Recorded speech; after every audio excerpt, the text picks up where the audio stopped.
Hello, basketball fans. Welcome to our Week 1 preview. March 1st and 2nd results. First of all, we have the debut in New York Phoenix beating the Connecticut Crusaders 104-94, and the Albany Patroons beating the debut in Halifax Hoopers 128-101. First game we're going to take a look at is the Phoenix versus Crusaders. This is going to be a strong team. This team has Shandell Millinghaus, AJ Mosby, two excellent players, very strong. Look at the stat lines there. We're going to see great things from this team over the season. Also, we have the Albany Patroons making a strong return to the league here, 128-101. I expect to see this being a championship contender team this year. They got their eyes on getting back to the finals. Another team that got their eyes on doing the deep playoff run, Frederick Flying Cows, beating the Capital Seahawks 114-103 in the Capital Seahawks debut in the league.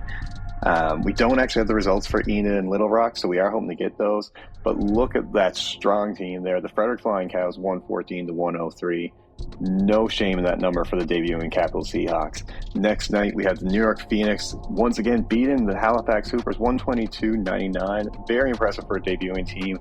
Fortunately, the other debuting team, Lake County Legacy, falling 103-128 to the Kokomo Bobcats. That's the game we're going to take a look at here first. Would have been good to see Lake County get a win in their debut there, but they do have some strong numbers. Look at that, two players with a double-double there. I gotta watch that game, see if those numbers are accurate, because that's very impressive. Next up, New York Phoenix 122, Halifax Hoopers 99. I still have high hopes for the Halifax Hoopers, but New York Phoenix are basically fielding like a BSL TBL All Star Team with Shandell, AJ Mosby, and Arsenio Arrington. Expect huge things from that team.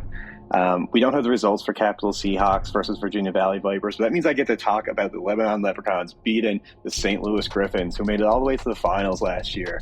Lebanon, a team I absolutely love, 106-101. That's amazing to see. Two players I'm a big fan of, Bryant Gibbons and Omega Harris. First of all, take a look at this clip from a few years ago. I love of Bryant delivering on a promise. We've seen you are very capable of some highlights. So, you think you could take a main role in this? I can try. We'll see what I can do, man. We got a lot of ball to be played left, so let's hope so. All right, thank you for your time. Thank you. Back to you guys. Dorian Watson. Basketball. Brian Gibbons! Oh! Let's go, Lebanon. Let's keep seeing that throughout the year. Now, next up, we go over to the West Coast. I don't know enough about the West Coast this league. Please leave some suggestions down in the comments on what teams I need to be following, what storylines I need to know on the West Coast this league. First of all, though, we're going to look at the Long Beach Blue Waves versus Bakersfield Majestics. One thing I have heard is great things about Long Beach Blue Waves, great organization, really strong basketball team. I think this is the team to keep an eye to. That's what I've heard about this team so far.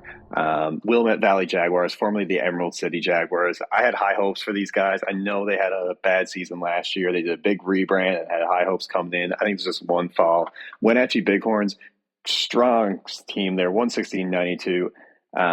Hoping to see more games throughout the season. One team I am familiar with on the West Coast, Salem Capitals. I did get to see them live a few years ago when they played my local team.